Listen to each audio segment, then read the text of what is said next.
The first time I laid eyes on Michael was at a college seminar. We were both there for extra credits, though our paths were quite different. He was a business major while I was pursuing literature. I was drawn to him from the moment he raised his hand and posed a challenging question to the professor. After class, we found ourselves at the same coffee shop, and from there, it just seemed like the universe wanted us to be together. We chatted about everything, from college, hobbies, to our childhood memories. "I come from a pretty strict background," he mentioned, taking a sip from his cup. "My parents are deeply religious." I remember shrugging. "So? My parents are free thinkers. They always taught me to question everything." Michael laughed. "Sounds like we're from different planets." But despite our differences, there was an undeniable chemistry. We began to see each other more frequently, studying together and exploring the city during the weekends. About 2 years into our relationship, we decided to move in together. It was a practical decision. Our apartments were far from the university, and sharing a place made sense. Plus, we were inseparable by then. However, when Michael broke the news to his parents, it wasn't received well. At a dinner at their house, Mrs. Davis, Michael's mother, was the first to voice her concerns. "Living together before marriage? Michael, you know how we feel about that." Michael shifted uncomfortably in his seat. "Mom, times have changed. It's not a big deal." Mr. Davis chimed in. "In our house it is. You're living in sin." I could feel the weight of their stares. Wanting to ease the tension, I said, "We respect your beliefs, but this is our decision. We're adults." Mrs. Davis sighed. "It's just not the way we raised you." Michael took my hand. "Lizzie and I love each other. We want to start our life together, and I hope you can support that." The evening ended on a somber note, but Michael and I were firm in our decision. We found a cozy apartment close to campus and moved in. Days turned into weeks, weeks into months. Our bond grew stronger, but the strain with his parents was always in the background, like an old radio playing a sad tune. One evening, as we were settling into our new life, there was a knock on the door. It was Mrs. Davis, holding a pie. "I thought I'd come by and see how you two are doing," she said, looking around with a critical eye. "We're doing great, Mrs. Davis," I replied, trying to be cordial. She sat down, placing the pie on the table. "This is all temporary, right? You'll get married soon?" Michael cleared his throat. "We haven't decided that yet, Mom." As days turned into weeks and weeks into months, the constant pressure from Michael's parents started to weigh on us. Our once carefree dates and movie nights began to have a shadow, the looming expectation of marriage. One evening, while we were making dinner together in our tiny kitchen, Michael broached the subject. "Lizzie, have you ever thought about, having a wedding?" I looked up from chopping the vegetables, surprised. "Like, for us? Are you proposing?" He smiled awkwardly, rubbing the back of his neck. "Not exactly. I mean, yes, I want to marry you someday, but right now, it's more about my parents. Maybe if we had a ceremony, they'd back off." I sighed. "So you're saying a wedding without the legal paperwork?" He nodded. "Just a thought. We can invite friends, make it a fun day. My parents get their wedding, and we get some peace." It wasn't the romantic proposal I'd imagined, but I understood his reasoning. "All right," I said slowly. "But on one condition. We do it our way. No big church wedding, just something small and intimate." Michael grinned, relief evident on his face. "Deal." The next few weeks were a whirlwind of preparations. We chose a beautiful outdoor venue, invited our close friends and family, and planned a simple but heartfelt ceremony. When we broke the news to his parents, their reaction was surprisingly subdued. "An outdoor wedding?" Mrs. Davis asked, raising an eyebrow. "Well, it's unconventional, but if it means you two are taking the next step, I suppose we can support it." Mr. Davis added, "As long as you're committed to each other, that's what matters." The day of the wedding was sunny and bright. I wore a simple white dress, and Michael looked dashing in his suit. Our friends cheered, and even Michael's parents seemed genuinely happy. During the reception, Mrs. Davis pulled me aside. "Lizzie, I want to apologize," she began, her voice soft. "I know we've been hard on you two, but seeing you together today, I realized that love is what truly matters. I smiled, touched by her words. Thank you, Mrs. Davis. That means a lot. The day ended on a high note, with everyone dancing and celebrating our love. It felt like we had finally won Michael's parents over, and I hoped this would be a fresh start for us. But as days passed, their daily visits began. They'd drop by unannounced, often with unsolicited advice or thinly veiled criticisms. It was as if the wedding had given them a free pass to interfere in our lives. One evening, as Michael and I were unwinding after a long day, there was a knock at the door. Opening it, I found Mrs. Davis holding a casserole dish. "Just thought I'd drop off some dinner," she said, with a smile that didn't quite reach her eyes. "Thanks," I replied, taking the dish. "But you don't have to do this." She waved a hand dismissively. "It's no trouble. I just thought, since you're always so busy, you might not have time to cook." I forced a smile, sensing the underlying judgment. "We manage, but thanks anyway." As the door closed, I sighed deeply. Michael wrapped an arm around me. "It'll be okay," he whispered. It started with the subtle comments, the not-so-innocent questions. "Why is the house so messy?" Or, "Have you considered cooking something more nutritious?" Mrs. Davis would ask, her tone dripping with faux concern. One day, I came home from work, exhausted, to find her in our living room, reorganizing our bookshelves. "Mrs. Davis, what are you doing?" I asked, taken aback. She looked up, as if it was the most natural thing in the world. "Just thought I'd help tidy up a bit. These shelves looked so cluttered." Michael entered from the kitchen, holding 2 cups of tea. "Mom's just helping out, Lizzie," he said, trying to play mediator. I took a deep breath, my patience waning. "This is our home, Michael. We didn't ask for help." Mrs. Davis pursed her lips, her eyes watering. "I'm just trying to be helpful. After all, now we're family." Days like these became more frequent. They'd pop by without notice, giving advice we never asked for, criticizing decisions we'd made together as a couple. It was clear they no longer saw boundaries. One evening, after a particularly trying visit from his parents, Michael and I sat down for a heart-to-heart. "Michael, this has to stop," I began, my voice trembling with frustration. "I can't live like this, feeling like I'm constantly being judged in my own home." He ran his fingers through his hair, looking equally stressed. "I know, Lizzie, it's just, they're my parents. I don't know how to tell them to back off without hurting their feelings." I replied, "But what about our feelings, our peace of mind? We can't keep sacrificing that for them." A week later, we invited them over for dinner, deciding to address the issue head-on. The evening started off pleasantly enough. We chatted about work, friends, and the latest news. But as the main course was served, I took a deep breath and dove in. "Mrs. Davis, Mr. Davis, we invited you over because there's something we need to discuss," I began, trying to keep my voice steady. Mr. Davis looked up, his fork pausing mid-air. "What's the matter?" I exchanged a glance with Michael, who nodded in encouragement. "It's about the frequent visits and, well, the constant input on our lives." Mrs. Davis looked taken aback. "We're just trying to help." Michael took over. "Mom, Dad, we appreciate that you care, but it's becoming overwhelming. We need some space to live our lives, make our mistakes, and grow together." Tears formed in Mrs. Davis's eyes. "After all we've done for you, this is how you repay us?" Mr. Davis added, his voice stern. "We're just looking out for you. It seems Lizzie here doesn't appreciate family."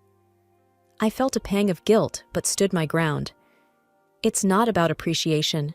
It's about respect, respecting our boundaries and our choices. The room grew silent, the tension palpable. Mrs. Davis dabbed at her eyes with a napkin, her shoulders shaking. "We just wanted to be part of your lives. I never thought it'd come to this." Michael looked torn, his loyalty divided, but he held firm. "Mom, we love you, but this is our life. We need you to understand that." The evening ended with Mrs. Davis in tears, Mr. Davis looking disappointed, and an unspoken agreement that things had to change. As they left, I felt a mix of relief and dread, wondering what the future held for our relationships. Days after the confrontation, the house felt unusually quiet. The constant visits had stopped, but the silence was both a relief and a curse. Every time the doorbell rang or there was a knock, my heart would race, expecting it to be Michael's parents. But it never was. One evening, as Michael and I sat on our couch, he broached the topic. "Lizzie, do you think we were too harsh? I mean, they're my parents. Maybe we overreacted?" I took his hand, feeling its warmth. "Michael, it's not about being harsh. It's about setting boundaries. We did what we had to do." He sighed deeply. "I know, it's just hard. I never imagined being in this situation with them." As days turned into weeks, we began to feel the weight of our decision. There were no more surprise visits, but there were also no calls or messages. It was as if we had cut ties completely. During this period, I often found solace in browsing property listings online. One day, as I was scrolling through, a beautiful house in a neighboring town caught my eye. It had a large garden, a spacious living area, and most importantly, it was far away from our current life. "Michael, come look at this," I called out. He joined me, peering at the screen. "Wow, it's beautiful. But why are you looking at houses?" I hesitated, choosing my words carefully. I was thinking, maybe it's time for a fresh start, somewhere new, where we can create our own memories, away from all this drama. He looked surprised. "You mean move? Leave everything behind?" I nodded. "It's drastic, I know, but maybe it's what we need." We discussed it at length, weighing the pros and cons. The idea of starting anew was enticing, but also terrifying. Yet, the more we talked, the more it felt right. A few weeks later, we visited the house. It was even more beautiful in person, and the neighborhood seemed perfect. After much consideration, I decided to use the money I had inherited from my grandmother to buy it. The day we signed the papers, I felt a mix of emotions. Excitement for the new beginning, but also sadness for what we were leaving behind. The move went smoothly, and soon we were settling into our new home. It felt like a dream. The peace and quiet were just what we needed. One evening, as we were enjoying a quiet dinner in our new dining room, Michael said, "Lizzie, I think this was the best decision we ever made." I smiled, feeling content. I think so too. The first few months in our new home were like a dream. The mornings were quiet, filled with the chirping of birds, and the evenings brought a calm, tranquil energy. Michael and I fell into a comfortable routine, enjoying the privacy and peace that our new surroundings provided. The past seemed like a distant memory, and the tension that once surrounded our lives had all but disappeared. Until one fateful day. I was in the kitchen, preparing dinner, when the doorbell rang. Michael went to answer it. I heard murmurs, and then a familiar voice. My heart sank. It was Mrs. Davis. I walked to the entrance, my face revealing my shock. There they were, Mrs. and Mr. Davis, suitcases in tow, standing at our doorstep. "Mom? Dad? What are you doing here?" Michael asked, his voice filled with surprise. Mrs. Davis smiled, a bit too sweetly. "We missed you, dear, and we thought, why not pay a visit?" I tried to keep my composure. "It's unexpected." Mr. Davis chimed in. "We just wanted to see where our son is living now. Is that so wrong?" Michael seemed torn. "Of course not, but a heads up would have been nice." Mrs. Davis looked around, her eyes scanning our home. "Oh, what a lovely place you have here. Much nicer than the old one." I bristled but said nothing. The visit turned into a stay. One night became 2, then 3. They began to settle in, making themselves comfortable, much like they had in our previous home. One evening, after dinner, I pulled Michael aside. "Michael, we can't go down this road again. We moved to escape this." He sighed. "I know, Lizzie, but they're my parents. I can't just throw them out." "Then what? Let them take over our lives again?" Mrs. Davis, who seemed to have overheard our conversation, walked over, her eyes welling up with tears. "Is that how you feel, Michael? That we're a burden?" Michael looked helplessly at me, then back at his mother. "Mom, it's not like that. We just wish you had told us you were coming." She sniffled. "We just wanted to be close to our son. but it seems we're not welcome here either. I had a sinking feeling when I heard Michael's parents mention they'd made a decision about their living situation. The two of us had recently been discussing the matter privately, hoping to find a delicate way to address the issue. Now, it seemed the matter was going to be thrust into the open. "Lizzie, Michael," Mr. Davis began, "we have some news." Michael shifted in his seat, already sensing what was coming. "Go on," he prompted. Mrs. Davis, trying to sound cheerful, said, "We've sold our house. We realized there's no need for it when we have such a lovely family home here with you two." My eyes widened in shock. "You did what?" "We wanted to be closer to you both," Mr. Davis explained, looking earnest.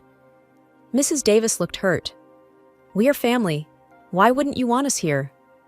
I took a deep breath and said what I'd wanted to say for a long time. "This house, it's mine. It's not owned jointly by Michael and me. It's in my name only." I retrieved a file from the study, showing them the ownership documents. Mrs. Davis looked at the papers and then back at me, clearly stunned. "But you're married. What's yours is Michael's and vice versa." I smiled triumphantly. "That's where you're mistaken. We held a wedding ceremony, yes, but Michael and I never legally married. We never signed any official documents, so, technically, you're not my in-laws." The weight of my words seemed to hang in the air. Mrs. Davis's face turned a shade paler, her eyes widening in disbelief. Mr. Davis looked from me to Michael, seeking some form of denial. Michael took my hand, signaling his support. "It's true, Mom and Dad. We thought you'd be more accepting if we had a ceremony, but we never felt the need to get the state involved in our relationship." Mrs. Davis began to sob. "So, you deceived us? And now you're throwing us out?" The room was heavy with tension after the bombshells were dropped. Michael's parents were clearly taken aback, but it wasn't long before the shock turned into outrage. "So, you tricked everyone with a sham wedding? And you think that makes everything all right?" Mrs. Davis's voice had a hint of venom. Michael sighed. "It wasn't about tricking anyone. It was about the way we wanted to live our lives. The ceremony was for us, and those who wanted to celebrate our love." Mrs. Davis's face turned a shade redder. "You dare defy the sanctity of marriage, live together in sin, and then mock us with a fake wedding." "I've had enough," Mr. Davis declared, standing up suddenly. "You, young lady, are nothing but a sinner and a witch, trying to pull my son away from his family, his values."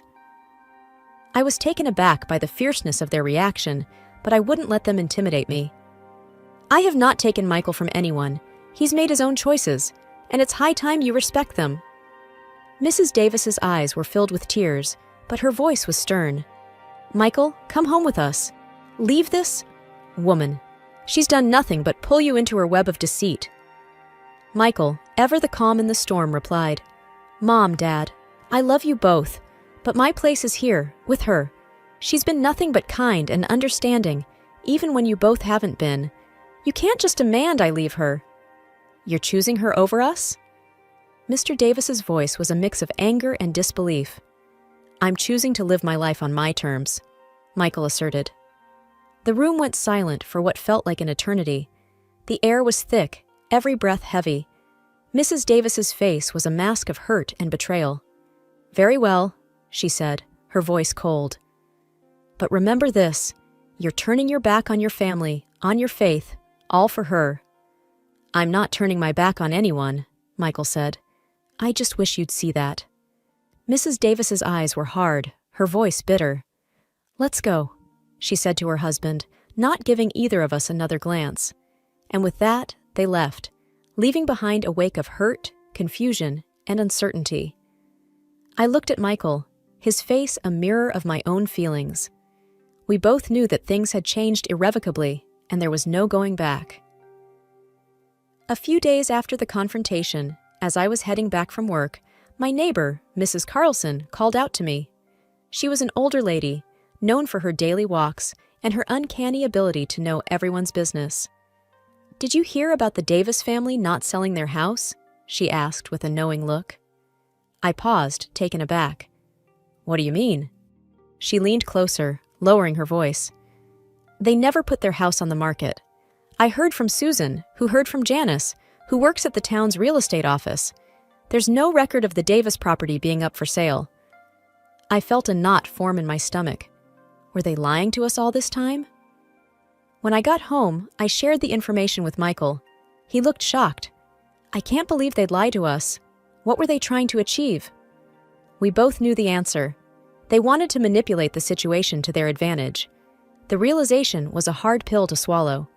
All this time, while we tried to understand and accommodate them, they had been playing a game. Michael sighed deeply, rubbing his temples. This changes things. It's one thing to have disagreements, but outright deception? That's something else entirely. We can't keep letting them pull us into their manipulative games, I said firmly. We need boundaries, strong ones. Michael nodded. You're right. We can't continue like this. It's unhealthy for us and for our relationship. The next day, he went over to his parents' house. He needed to confront them, get some answers. When he returned, his face was a mix of anger and sadness. They admitted it, he began, his voice heavy. They thought that if they moved in with us, we'd be a proper family again. They felt threatened by our independence. We sat down, discussing our next steps. It was clear that for our own sanity and the health of our relationship, we needed distance from them. We need a break, Michael declared. Some time away from all this drama and manipulation. I agreed. It's the best decision for us right now. That evening, we sent a message to his parents, informing them of our decision.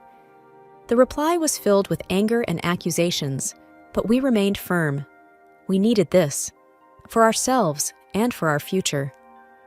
The next few weeks were quiet. We focused on each other, rebuilding the trust and closeness that had been strained over the past months. One evening, as we sat on our porch, looking at the stars, Michael turned to me. "Thank you," he whispered, "for standing by me, for fighting for us."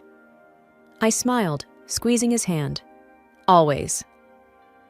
The journey had been long and fraught with challenges, but it was a poignant reminder of the importance of boundaries, honesty, and mutual respect in any relationship. As the night deepened, we looked towards the future, hoping for peace and understanding.